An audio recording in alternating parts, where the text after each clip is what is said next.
Les médecins se querellaient au-dessus du corps frissonnant du duc de Larchmere. Ils parlaient dans une langue qu'ils croyaient que personne d'autre ne comprenait. Mais Agnes Wren, agenouillée près de l'âtre avec une brassée de charbon, entendait chaque mot. Elle se souviendrait, bien plus tard, que la dispute ne portait pas du tout sur la fièvre. Elle portait sur l'arithmétique, sur une dose administrée et un corps qui avait refusé d'y obéir. Et elle ne savait pas encore qu'elle était la seule personne dans cette pièce à comprendre ce que les chiffres signifiaient. Si elle avait su ce que ce savoir lui coûterait avant la fin du mois, elle serait quand même restée là, à genoux, à écouter. Car écouter, sans être vue, était le seul métier qu'on lui avait jamais permis d'exercer. Le docteur Prynne avait été appelé de la ville. Le majordome s'était plaint de la dépense toute la matinée. Il se tenait au pied du lit, les doigts pressés sur son propre poignet, comme s'il comptait sa patience plutôt qu'un pouls. Il dit d'une voix basse et sèche que l'engourdissement des mains du duc ne correspondait à aucune fièvre qu'il ait jamais répertoriée. Le docteur Latchford, qui soignait cette famille depuis que le duc était enfant, lui répondit doucement, toujours doucement. Il dit que les médecins de la ville aimaient les diagnostics exotiques, car les diagnostics simples ne rapportaient rien, et qu'un coup de froid attrapé sur la lande en septembre suffisait à expliquer les frissons et le sang lent. Il prononça ces derniers mots en latin. Les deux hommes avaient mené toute leur querelle en latin. C'était une vieille habitude des médecins. Ils se disputaient au-dessus des malades, comme si les malades et les domestiques étaient des meubles. Agnès posa le seau à charbon avec grand soin. Ses mains s'étaient mises à trembler sans sa permission. Et elle avait appris enfant que le meilleur moyen de se faire chasser d'une pièce était d'avoir l'air d'y être à sa place. Il restait 6 semaines avant le 30e anniversaire du duc. C'était le jour désigné dans le testament de son grand-père comme la charnière de tout le domaine. Le jour où l'immense fiducie, gérée pour lui depuis la mort de son père, tomberait enfin entre ses mains, et non plus dans celle d'un autre. Chaque domestique de la maison avait entendu M. Pell, l'avoué de la famille, le dire au moins une fois. C'était une façon de répéter un fait pour qu'il ressemble moins à une menace. Agnès l'avait entendu une 12aine de fois, sans jamais penser à ce que cela signifierait s'il ne vivait pas pour le voir. Elle y pensait maintenant. Le duc gisait, immobile, entre les deux voix qui se disputaient. Son teint était gris comme du vieux lin. C'est cette immobilité qui la frappa le plus, car elle ne l'avait vu que 2 fois avant cette semaine. Une fois, traversant la cour de l'écurie, les manches retroussées jusqu'au coude. Il avait des callosités aux paumes qu'aucun duc n'aurait dû avoir. Et une autre fois, au pied de l'escalier, corrigeant lui-même le nœud d'un harnais. Au lieu d'envoyer un palefrenier pour le faire, c'était un homme grand, bâti pour se tenir debout.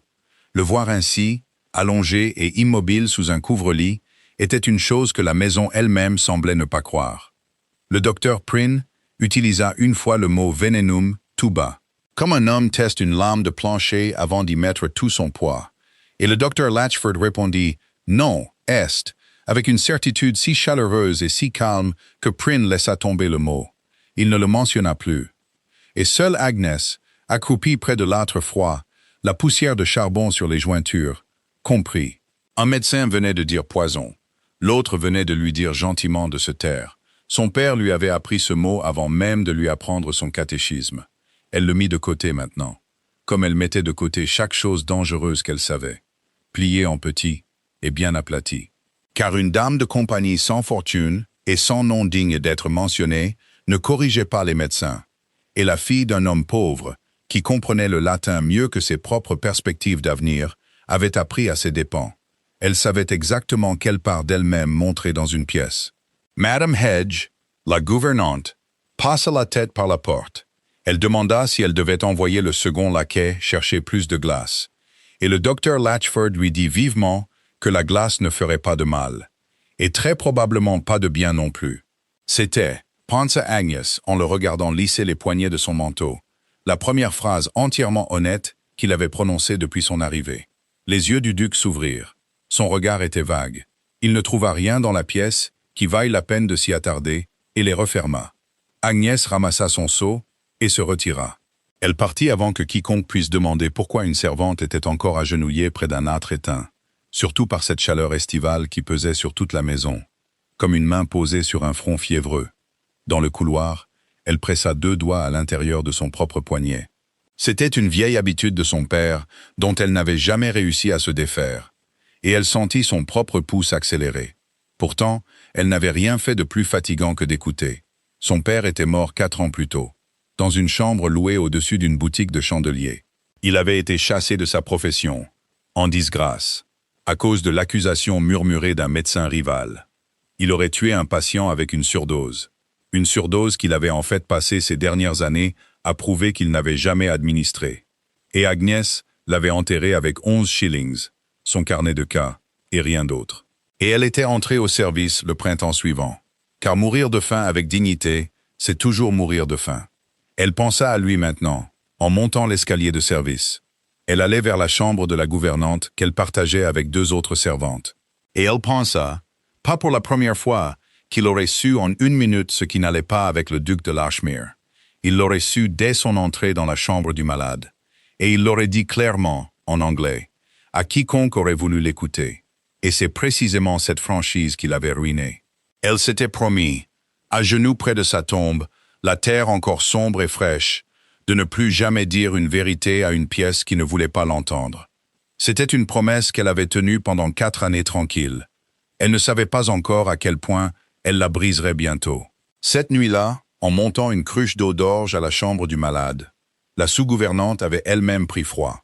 Agnès trouva le duc éveillé, et elle se retrouva, pour la première fois depuis son arrivée, 8 mois plus tôt, entièrement seule avec lui. Et c'est là, à la faible lueur des bougies, la fenêtre ouverte sur les dernières chaleurs de l'été, que l'histoire commença. L'histoire qui allait les défaire et les refaire tous les deux. Il la regarda traverser la pièce, avec l'attention particulière d'un homme trop faible pour faire autre chose que regarder. Et quand elle posa la cruche et tendit la main pour tester la température de l'eau contre son poignet, par la même vieille habitude, il dit, d'une voix rauque par 3 jours de fièvre, qu'elle bougeait comme quelqu'un qui compte quelque chose. Elle lui dit qu'elle vérifiait seulement que l'eau n'était pas trop froide pour lui. Ce qui était vrai, mais pas toute la vérité. Et il dit que ce n'était pas ce qu'il avait voulu dire, qu'elle avait une façon de toucher les choses, à la fois doucement et précisément. Comme son ancien maître d'équitation testait la jambe d'un cheval pour la chaleur avant de lui faire confiance pour un obstacle. Elle ne répondit rien à cela, car il n'y avait rien de sûr à dire, et versa l'eau à la place. Et il regarda ses mains tout le temps avec une attention qui lui fit souhaiter, brièvement et inutilement, qu'elle ait envoyé le second laquais à sa place. Il lui demanda son nom. Elle le lui dit. Il dit Wren, comme s'il soupçait le nom. Il dit que ça lui allait bien. Petite, observatrice, et facile à manquer si on ne savait pas qu'il fallait écouter son chant. Et elle dit, avant de pouvoir se retenir, que les troglodytes ne sont pas si faciles à manquer. Une fois qu'on apprend que leur voix est plus forte que leur taille ne le suggère. Et quelque chose bougea derrière ses yeux. Chez un homme en meilleure santé, cela aurait pu être le début d'un sourire. Il demanda si elle avait entendu les médecins se disputer cet après-midi-là. Elle dit qu'elle avait entendu des voix s'élever. Ce n'était pas un mensonge, seulement une amputation de la vérité. Il l'étudia un moment de plus, et dit que Latchford le connaissait depuis qu'il était en culotte courte.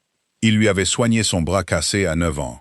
Et il était resté avec lui la semaine où son frère était mort. Et qu'un homme ne doute pas facilement de quelqu'un qui a été bon avec lui pendant 20 ans. Peu importe ce qu'un médecin de la ville avec un nouveau diplôme et de nouveaux mots latins pouvait insinuer. Agnès dit seulement qu'elle était heureuse qu'il ait de bons hommes pour s'occuper de lui. Elle ramassa la bassine vide pour partir. Elle était presque à la porte quand il dit, pas tout à fait à elle, qu'il n'aimait pas beaucoup être surveillé si attentivement par des hommes qui ne lui disaient pas clairement ce qui n'allait pas, qu'il préférerait qu'on lui dise une mauvaise chose honnête plutôt qu'une chose incertaine et réconfortante. Et Agnès s'arrêta, la main sur le loquet. Avant que la vieille promesse de son père ne puisse rattraper sa langue, elle dit que l'honnêteté coûtait moins cher aux gens qui n'avaient pas à vivre avec ses conséquences. Il rit à cela, un rire court et surpris qui lui coûta visiblement dans sa poitrine affaiblie. Il dit qu'elle avait la langue d'une femme de 2 fois son rang, et elle dit, en faisant une révérence avec plus d'ironie que le geste n'en portait habituellement, qu'elle prendrait cela comme un compliment, puisqu'elle avait si peu d'autres atouts à complimenter. Et elle partit avant qu'il ne puisse répondre. Son cœur battait à un rythme qu'elle reconnaissait, ses 2 doigts pressés sur son propre poignet, rapide, involontaire, et entièrement hors de son contrôle. Madame Hedge la trouva dans l'escalier de service un quart d'heure plus tard. Elle la fit asseoir avec une tasse de l'eau d'orge de la cuisine, bien plus faible que celle du duc. Et elle lui dit clairement qu'une fille qui s'attarde trop longtemps dans la chambre d'un duc malade, aussi innocente que soit sa mission, se retrouverait au centre de discussion. Le genre de discussion qui se termine par une fille renvoyée sans référence. Agnès dit qu'elle n'avait fait que ce qu'on lui avait dit de faire. Madame Hedge dit qu'elle avait élevé 4 sœurs et enterré un mari, et qu'en 50 ans, elle n'avait jamais vu une course durer un quart d'heure par accident. Et Agnès, qui ne faisait confiance à presque personne dans cette maison, se surprit à faire plus confiance à l'affection bourrue de la gouvernante qu'à son propre bon sens. C'est Madame Hedge qui lui raconta, au cours des jours suivants, la forme de l'histoire de la famille, de la façon dont les domestiques la connaissent toujours le mieux, en fragments échangés pendant la couture et le repassage, que le frère cadet du duc était mort dans un accident de chasse sur la lande 6 ans plus tôt, et que c'était le duc qui tenait le fusil, et que depuis, il était passé d'un garçon rieur à un homme qui travaillait à la forge et à l'écurie, aux côtés d'hommes à qui il devait un salaire, comme si un dur labeur pouvait payer une dette qu'aucun registre ne pouvait vraiment enregistrer. C'est Madame Hedge aussi qui mentionna, avec la négligence particulière d'une femme répétant un ragot qu'elle ne juge pas important, que le docteur Latchford avait été élevé dans cette même maison, comme un cousin pauvre du vieux duc, nourri à la table familiale et éduqué aux frais de la famille, et qu'il avait ensuite obtenu ses diplômes et sa position grâce à la bienveillance continue de la famille, et qu'il devait au Vérel, selon la gouvernante, tout ce qu'on lui avait jamais donné. Agnès classa cette information sans savoir encore pourquoi elle était importante. Dès la même manière que son père lui avait appris à classer chaque fait dont l'utilité n'était pas encore claire. Parce qu'un registre complet, disait-il, ne vous dit rien tant que vous ne savez pas dans quelle colonne le lire. Les jours qui suivirent prirent un rythme incertain. L'état du duc ne s'aggravait pas vraiment, mais il ne s'améliorait pas non plus. Et le docteur Latchford venait chaque matin avec une nouvelle bouteille du tonique qu'il administrait depuis le début de la fièvre. Il le mesurait lui-même, toujours lui-même, avec une précision dont il était visiblement fier. 3 gouttes à l'aube et 3 au crépuscule, d'une petite fiole sombre qu'il gardait enfermée dans sa propre mallette, plutôt que de la confier aux étagères de l'office comme toutes les autres potions de la maison. Agnès le remarqua, car remarquer était le seul pouvoir qu'elle avait. Et elle remarqua aussi que l'engourdissement du duc allait et venait, à un rythme qui correspondait au dosage, plutôt qu'à la fièvre. Pire d'1 heure chaque soir, mieux en milieu de matinée.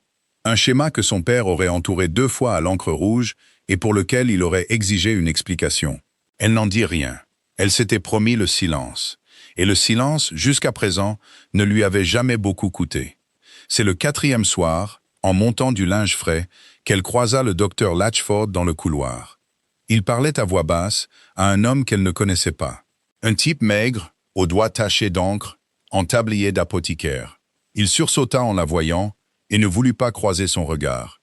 Et elle entendit Latchford dire, de la même voix douce et calme qu'il utilisait pour tout, qu'un certain achat devait être enregistré contre les rats dans l'écurie, plutôt que sous son vrai nom, si précis, et qu'il ferait en sorte que l'homme oublie entièrement la conversation. Agnès continua son chemin sans ralentir le pas, car une servante qui est vue en train d'entendre quelque chose est une servante qui est vue. Et elle avait passé 4 ans à perfectionner l'art de traverser une pièce, comme le temps qu'il fait, plutôt que comme un témoin. Mais elle emporta la phrase avec elle en montant les escaliers, la retournant dans son esprit comme son père retournait un symptôme inconnu.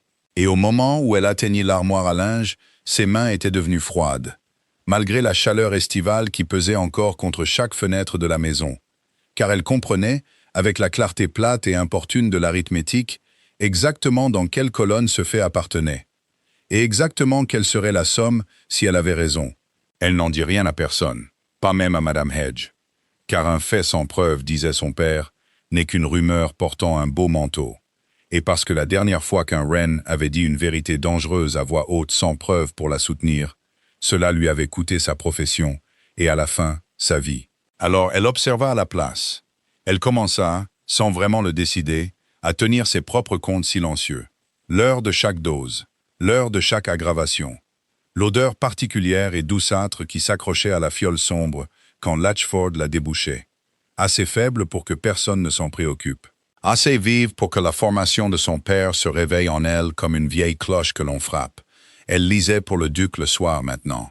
Un arrangement qui avait commencé presque par accident, quand ses yeux se révélèrent trop fatigués pour sa propre correspondance. Et Madame Hedge, à court de personnel, avait envoyé Agnès sous prétexte qu'on pouvait au moins lui faire confiance pour prononcer les mots correctement. Il l'écoutait lire des lettres du domaine. Et une fois que sa fièvre se calma assez pour qu'il se soucie d'autre chose que de son propre inconfort, un volume usé d'Ovide qui avait appartenu, lui dit-il, à son frère. Et c'est au-dessus de ce livre, le 9e soir, qu'il lui demanda, en regardant son visage plutôt que la page, pourquoi sa prononciation des vers latins était meilleure que celle de n'importe quelle jeune femme éduquée par une gouvernante qu'il ait jamais entendue. Elle lui dit, parce que le mensonge qui se présentait était pire que la vérité, et parce qu'une partie d'elle en avait assez d'amputer ses propres phrases en sa présence, que son père le lui avait appris, qu'il avait été médecin autrefois, avant de ne plus l'être, et que le latin avait été la 2e langue qu'elle avait apprise après la sienne. Enseignée sur ses genoux, comme d'autres enfants apprennent des comptines. Le duc resta silencieux un long moment. Il retournait cela dans son esprit comme elle l'avait vu faire avec un cheval inconnu, testant sa solidité avant de lui confier son poids. Et il dit seulement que cela expliquait beaucoup de choses sur la façon dont elle observait une pièce avant d'y entrer. Comme si elle cataloguait son contenu pour un usage ultérieur. Elle dit que c'était une description juste de la plupart des parents pauvres et des dames de compagnie qu'elle avait rencontrées.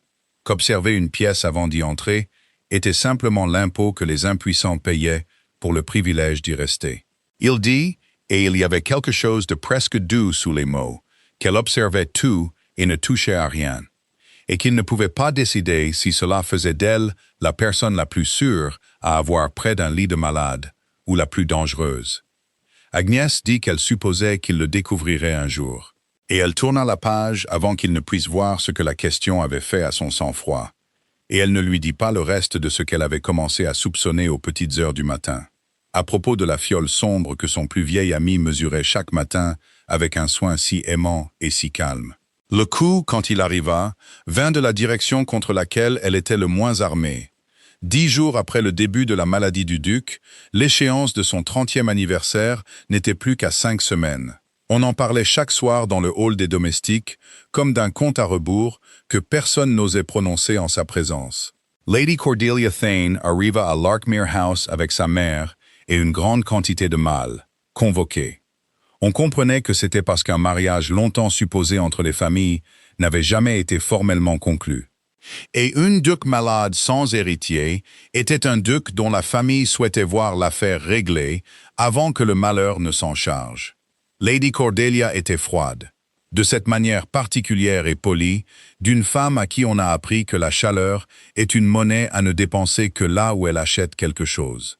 Et elle jeta un regard à Agnès dans l'escalier, les bras chargés de linge, et demanda, pas méchamment, mais pas gentiment non plus, si la fille était nouvelle.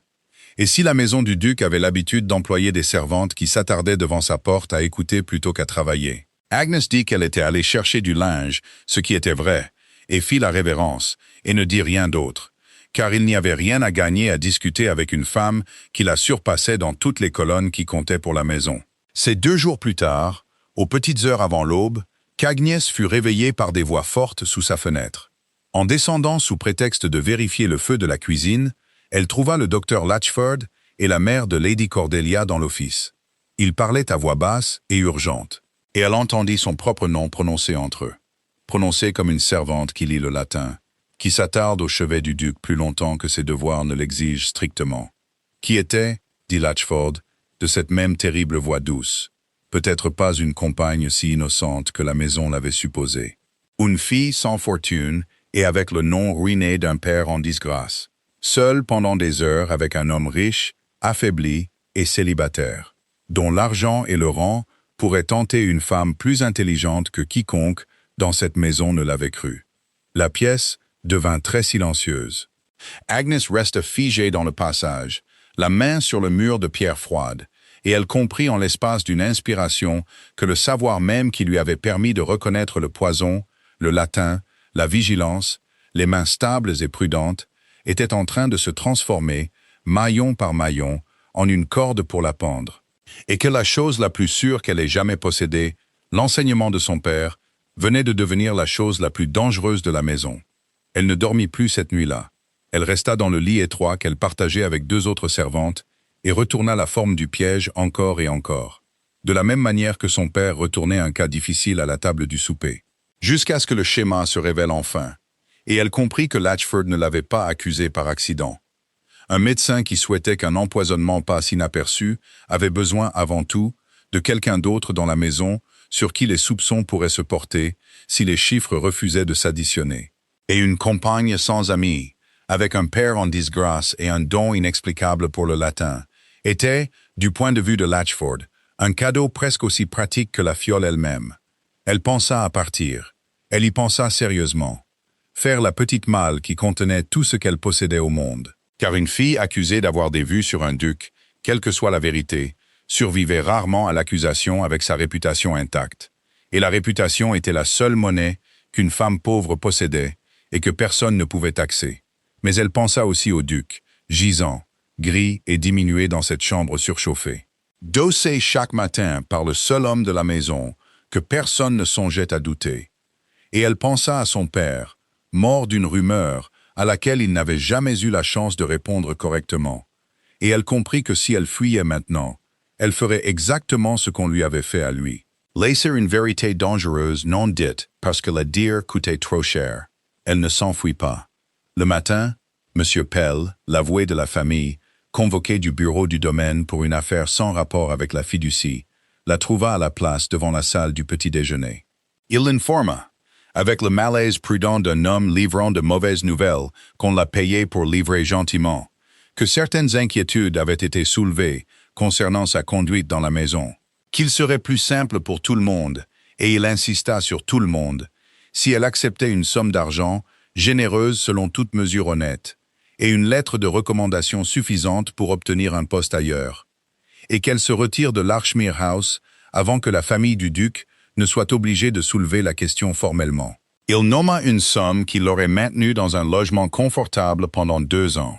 Agnès resta très immobile, 2 doigts brièvement pressés à l'intérieur de son propre poignet, sous sa manche où personne ne pouvait voir. Et elle dit qu'elle ne prendrait pas l'argent, car le prendre signifierait accepter, de toutes les manières qui comptent, qu'elle avait fait quelque chose qui valait la peine d'être payée pour être cachée.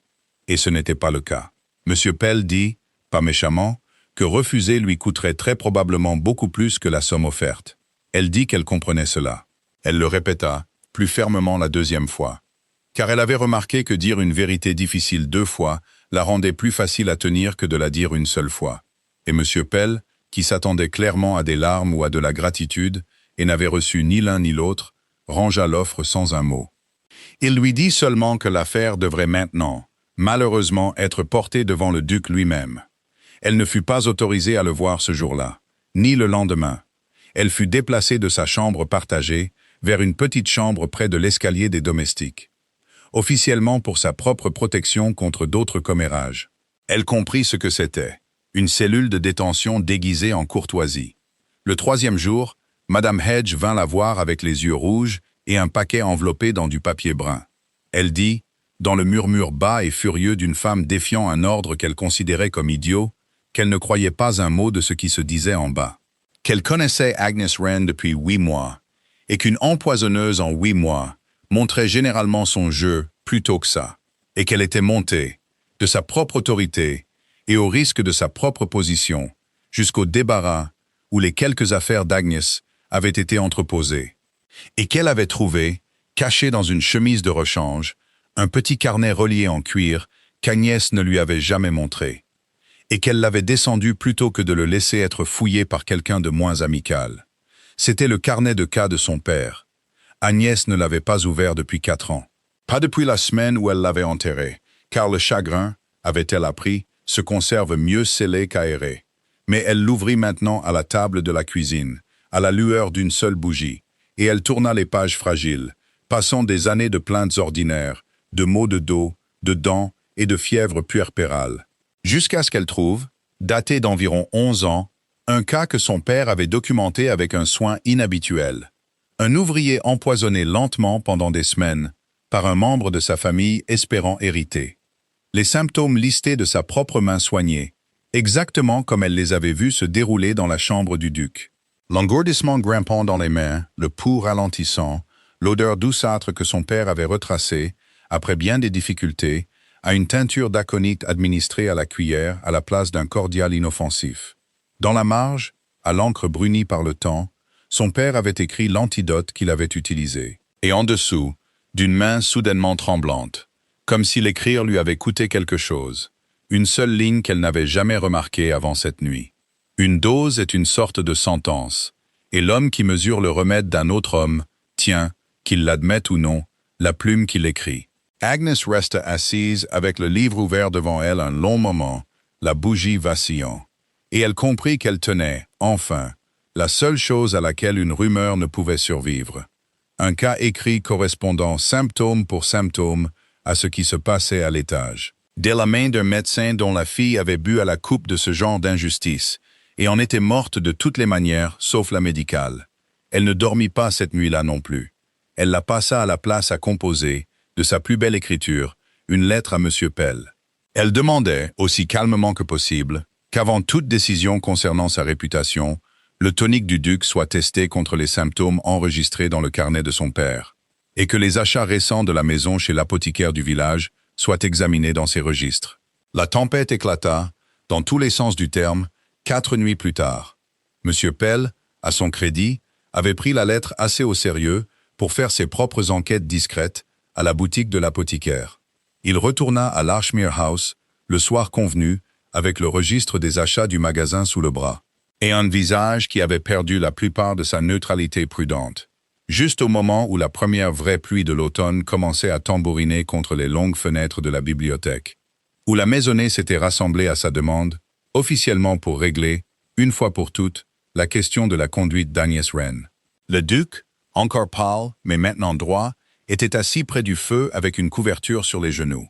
Il était clairement contrarié, flanqué de Lady Cordelia et de sa mère. Le docteur Latchford se tenait près de l'âtre, dans l'attitude d'un homme confiant en une conclusion rapide et favorable.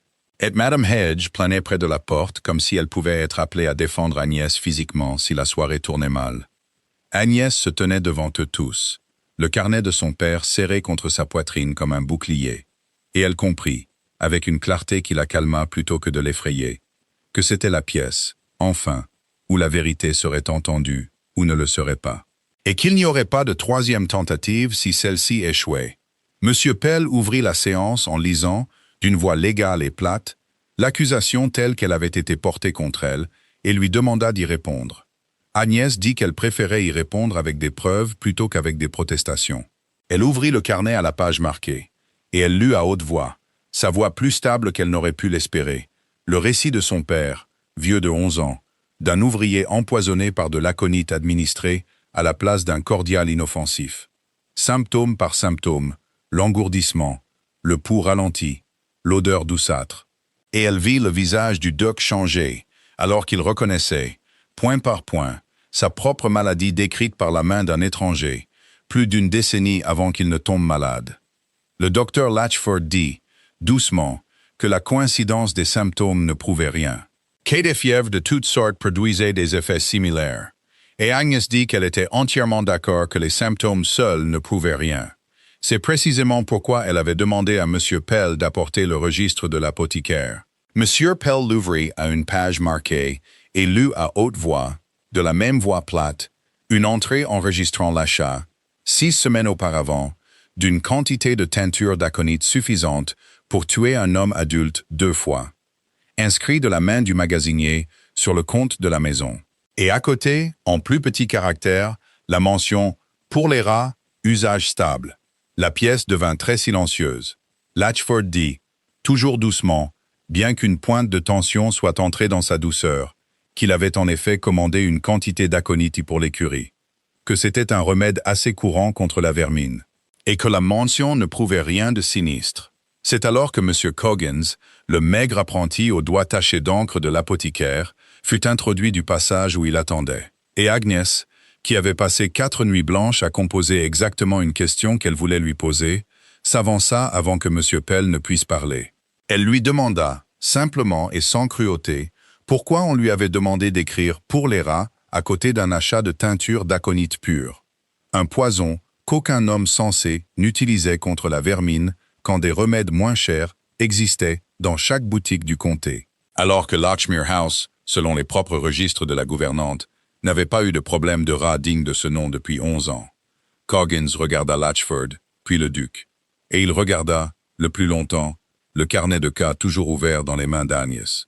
Et il dit, d'une voix qui se brisa au deuxième mot, qu'il avait été payé 2 guinées pour écrire cela par le docteur Latchford lui-même, et qu'il était désolé, que Dieu lui vienne en aide. Il était désolé parce qu'il n'avait pas su, vraiment pas su, à quoi la teinture était destinée jusqu'à ce qu'il soit trop tard pour l'ignorer. Le silence qui suivit fut pire que n'importe quel cri aurait pu l'être. Le docteur Latchford se tenait très immobile près du feu. Ses mains ne lissaient plus ses poignets. Elles ne bougeaient plus du tout. Et quand il parla enfin, ce ne fut pas un déni, mais quelque chose de plus calme et de plus étrange. Une question adressée à personne en particulier. Il demanda si quelqu'un dans cette pièce avait déjà passé 11 ans à regarder le fils d'un autre homme, hérité de chaleur, d'accueil et d'honoraires de médecin payés rapidement, pendant que son propre fils toussait sa vie dans une chambre froide. Parce que la famille qui l'avait élevé, nourri, éduqué, ne pouvait pas se donner la peine de dépenser pour l'enfant d'un cousin pauvre ce qu'elle dépensait sans réfléchir pour ses chiens. Le visage du duc, vit Agnès, avait pris la couleur de la cendre. Latchford dit que le propre père de Garrett lui avait refusé le prêt d'honoraires de médecin 8 ans auparavant. Des honoraires plus petits que ce qui avait été dépensé le même hiver pour referrer le cheval le moins apprécié des écuries, et que son fils était mort dans les 15 jours, et qu'il avait continué à servir cette famille, à sourire à cette famille, à mesurer les médicaments de cette famille avec des mains stables et aimantes pendant 8 ans après, parce que le chagrin d'un homme pauvre, avait-il appris, devait être silencieux et reconnaissant à parts égales. Il dit que lorsque le testament du vieux duc le nomma obscurément comme bénéficiaire contingent de la fiducie non grevée si le jeune duc mourait avant 30 ans, il s'était dit pendant longtemps qu'il n'agirait jamais, que ce n'était qu'un chiffre dans un document, jusqu'à ce que le chiffre commence, lentement, à ressembler moins à une abstraction et plus à une dette enfin remboursée. Il ne demanda pas pardon. Il se tint simplement là, les mains vides le long du corps, et pleura sans comédie et sans excuse. La première chose non gardée qu'Agnès l'ait jamais vu faire. Et c'était, pensa-t-elle en le regardant, la chose la plus triste dont elle avait été témoin de toute cette longue et triste semaine. Plus triste même que sa propre accusation. Car un chagrin qui se transforme en cruauté pendant 8 années patientes est une blessure, pas une excuse. Et elle découvrit qu'elle pouvait tenir ces 2 vérités dans ses mains en même temps, sans que l'une n'annule l'autre. C'est le duc qui parla le premier dans le silence qui suivit. Sa voix était basse et instable, mais entièrement la sienne. Il dit qu'il ne ferait pas juger Josiah Latchford devant le comté pour meurtre. Non pas parce que le crime était petit, il ne l'était pas, mais parce qu'un procès public traînerait la tombe de son fils et la vieille cruauté de sa propre famille dans tous les journaux du royaume. Et les innocents, à savoir la sœur restante de Latchford et ses enfants, porteraient cette honte plus longtemps que Latchford lui-même ne purgerait une peine qu'un tribunal pourrait prononcer. Il proposa à la place, et M. Pell, après une longue pause professionnelle, accepta de rédiger l'arrangement. Kay Latchford abandonne entièrement sa pratique et sa position, qu'on lui accorde une modeste rente suffisante pour vivre sans besoin dans un comté éloigné sous le nom de jeune fille de sa mère, et qu'il ne détienne plus jamais, pour le reste de sa vie, une licence de médecin ou la confiance d'un patient entre ses mains. C'était de la miséricorde, clairement nommée comme miséricorde et non comme faiblesse, offerte pour la protection des innocents plutôt que comme une bonté due aux coupables. Et Latchford, quand il comprit la forme de ce qui lui était offert, baissa la tête et l'accepta sans discuter. Car un homme qui vient de pleurer devant la maisonnée qu'il a essayé de ruiner a très peu de fierté à dépenser pour refuser la grâce. Il était très tard quand la pièce se vida. La tempête dehors se calmait en une pluie régulière et purificatrice. Et Agnès se retrouva, enfin, seule avec le duc devant le feu mourant. Le carnet de son père encore chaud de ses propres mains, où elle l'avait tenu la moitié de la soirée. Il dit, en la regardant comme il l'avait regardée cette toute première nuit avec l'eau d'orge, qu'il lui devait la vie au sens le plus simple du terme, et qu'il ne savait pas comment un homme commençait à rembourser une dette de cette taille. Elle dit qu'il ne lui devait rien, qu'elle n'avait fait que ce que la fille de n'importe quel médecin aurait fait, observer les chiffres et refuser de les laisser non lus. Et il dit que c'était précisément le problème avec elle, qu'elle faisait passer l'extraordinaire pour de l'arithmétique, comme si n'importe qui aurait pu le faire. Il resta silencieux un moment et dit qu'il lui avait dit une fois qu'elle observait tout et ne touchait à rien, et qu'il l'avait dit comme une sorte d'éloge.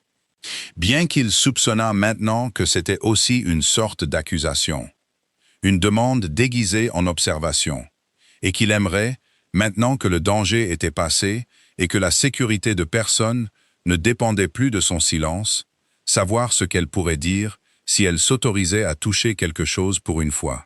Plutôt que de simplement l'observer de la distance correcte et prudente qu'elle avait passé toute sa vie à perfectionner, Agnes dit, sa voix plus stable que son cœur n'avait le droit de lui prêter, qu'elle avait longuement étudié l'art d'être invisible, car être invisible l'avait maintenue en vie pendant 4 dures années, mais qu'elle pensait dans l'ensemble en avoir fini avec cette étude particulière maintenant, le matériel s'étant aminci à force d'être utilisé. Et elle tendit délibérément la main et la posa sur la sienne, sur le bras du fauteuil, sentant sous ses doigts les callosités qu'aucun duc ne devrait posséder. Et le pouls qu'elle avait autrefois secrètement compté à travers une porte verrouillée, il tourna sa main sous la sienne et dit, avec la gravité particulière d'un homme qui a passé une grande partie de sa vie à peser chaque mot avant de le dépenser, qu'il lui demanderait de l'épouser, mais qu'il voulait qu'elle comprenne clairement qu'il ne le demandait pas par dette ou par sauvetage ou par le désordre général d'un homme récemment revenu du bord de sa propre tombe, qu'il avait voulu cela tranquillement et avec une alarme croissante face à son propre désir. Depuis une nuit, quelques semaines plus tôt, quand une servante aux doigts tachés d'encre lui avait dit que l'honnêteté coûtait moins cher aux gens qui n'avaient pas à vivre avec ses conséquences, et l'avait fait rire pour la première fois depuis plus longtemps qu'il ne voulait le compter. Il lui demanda de l'épouser parce qu'elle le souhaitait, et dit qu'il prendrait cela comme la seule raison valable. Agnès, qui avait passé toute sa vie à amputer la moitié vraie de chaque phrase qu'elle prononçait dans cette maison, découvrit qu'elle n'avait pour une fois plus rien à couper. Et elle dit oui, simplement en anglais, comme son père lui avait toujours dit que les choses les plus vraies devaient être dites. Ils se marièrent discrètement cet automne-là, dans la petite chapelle du domaine, plutôt que dans la grande en ville. Madame Hedge pleurait assez fort au 2e rang pour embarrasser ses propres petits-enfants. Et M. Pell se tenait comme témoin avec la satisfaction particulière d'un homme qui a enfin vu un registre s'équilibrer. Lady Cordelia, qui avait rétracté les accusations murmurées de sa mère le soir même du tribunal, une fois qu'elle eut compris à quel point les ambitions de sa propre famille avaient failli être utilisées pour pendre une femme innocente, n'assista pas en tant que rivale, mais en tant qu'invitée. Et elle partit le printemps suivant pour épouser un baron veuf de bonne humeur et de meilleur caractère dans un comté voisin. Un mariage qui, selon Madame Hedge, lui convenait bien mieux que l'arrangement froid vers lequel on l'avait autrefois dirigé. Monsieur Coggins, dont la seule réponse honnête avait résolu l'affaire, obtint un poste dans une boutique d'apothicaire respectable à 2 comtés de là, où personne ne se soucia de demander ce qu'on l'avait un jour payé pour oublier. Le docteur Latchford vécut ses dernières années sous le nom de sa mère dans une paisible ville balnéaire. Il écrivait 2 fois par an une lettre courte et correcte au duc pour s'enquérir de sa santé. Des lettres auxquelles le duc répondait sans chaleur mais sans cruauté non plus. Car certaines dettes, dit-il un jour à Agnès, sont mieux laissées à se clore d'elles-mêmes plutôt que d'être forcées. Le nom du père d'Agnès, pendant ce temps, fut discrètement et formellement blanchi grâce aux efforts prudents de M. Pell. La vieille rumeur de faute professionnelle fut finalement attribuée au collègue jaloux qui l'avait lancée, et un petit dispensaire fut fondé sur le domaine l'année suivante, approvisionné et géré selon les principes énoncés dans un carnet de cas en cuir usé, qui fut, sur l'insistance d'Agnès, placé en permanence sur l'étagère du dispensaire, plutôt que d'être enfermé comme une relique. Presque 1 an jour pour jour après cette première dispute en latin au chevet d'un malade, Agnès se tenait à nouveau dans cette même pièce, maintenant transformée en nurserie, avec sa propre petite fille endormie dans le berceau, et son mari à côté d'elle, penché sur un abécédaire latin, avec la même concentration intense qu'il avait autrefois mise à discuter de clôture pour chevaux. insistant, avec une gravité feinte, pour qu'elle corrige sa prononciation comme elle avait autrefois corrigé la sienne. Et dehors, par la fenêtre, un troglodyte chantait dans la même haie envahissante qu'il avait toujours préférée. Petit et facile à manquer. Et une fois qu'on apprenait à l'écouter, impossible à confondre avec autre chose. Si cette histoire vous a réchauffé, comme une pièce silencieuse se réchauffe doucement quand on y ouvre enfin une fenêtre, alors restez un instant de plus près du feu avant de partir. Il y a une chaise qui vous attend ici, et une bouilloire qui n'est jamais vraiment froide. J'adorerais savoir dans les commentaires quelle phrase vous a le plus marqué. Était-ce le carnet, ou le troglodyte, ou le moment où une femme effrayée a décidé qu'elle en avait assez d'être invisible? Si vous souhaitez garder une place près de ce foyer pour la prochaine histoire, le bouton d'abonnement est là pour ça. C'est discret et sans engagement. D'ici là, dormez bien, et soyez doux avec ceux qui, en silence, prennent votre pouls depuis plus longtemps que vous ne l'imaginez.